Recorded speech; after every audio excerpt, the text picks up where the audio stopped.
Hello friends, मैं आज आपके साथ फेडरलिज्म चैप्टर के क्लास 10th के सीबीएसई के अकॉर्डिंग इंपॉर्टेंट पॉइंट्स शेयर करने जा रहा हूँ। फेडरलिज्म क्या है? Power is divided between a central authority and its various constituent units.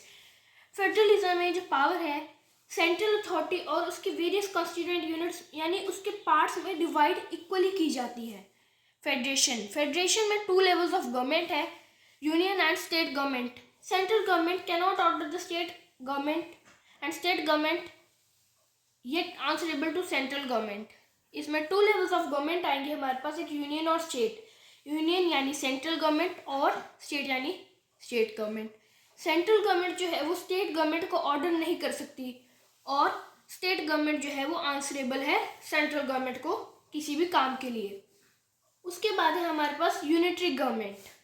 Only one level of government or sub-units central government can order state government and state government is answerable to the central government। Unitary government में एक ही level होता है government का और सब units होते हैं जिसमें सेंट्रल गवर्नमेंट स्टेट गवर्नमेंट को ऑर्डर कर सकती है और स्टेट गवर्नमेंट सेंट्रल गवर्नमेंट को आंसरेबल भी है अपने किसी भी काम के लिए। Features of federalism. There are 2 or more levels, different types of government govern the same citizens। Features of federalism में हम लिखेंगे कि गवर्नमेंट के 2 से ज़्यादा लेवल्स होते हैं और डिफरेंट टायर्स ऑफ गवर्नमेंट जो है वो एक ही सिटीजन को गवर्न करते हैं। The judiciary of the respective levels, the fundamental provision of constitution cannot change be one level of government.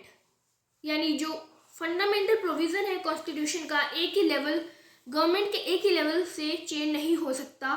Power जो है वो डिफरेंट लेवल्स में डिवाइडेड है।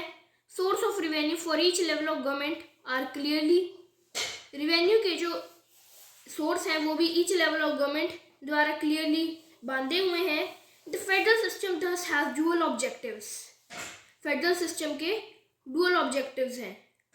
फेडरल गवर्नमेंट के हमारे पास 2 काइंड्स भी हैं जो कि है कमिंग टुगेदर और होल्डिंग टुगेदर।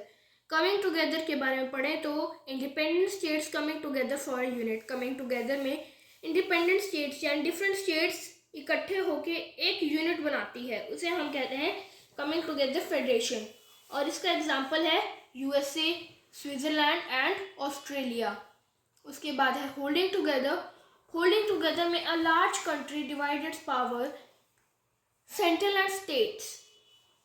एक large country for example India एक होल्डिंग टुगेदर फेडरेशन है जो कि अपनी पावर को अपनी कॉन्स्टिट्यूएंट स्टेट्स में यानी पावर जो है वो स्टेट्स के बीच में इक्वली डिवाइड कर देती है कि कौन सा काम किस स्टेट का है। एग्जांपल इंडिया, स्पेन और Belgium. Central government is more powerful. Belgium, India और स्पेन ये होल्डिंग टुगेदर है और उसमें सेंट्रल गवर्नमेंट सबसे ज़्यादा पावरफुल होती है और स्टेट गवर्नमेंट्स के पास कुछ पावर है जो कि सेंट्रल गवर्नमेंट उसे अलॉट करती है। 3 tyres of federal arrangement in India. India में फेडरल अरेंजमेंट के 3 टायर्स हैं। 3 लिस्ट्स हैं, यूनियन लिस्ट, स्टेट लिस्ट और कंकरेंट लिस्ट।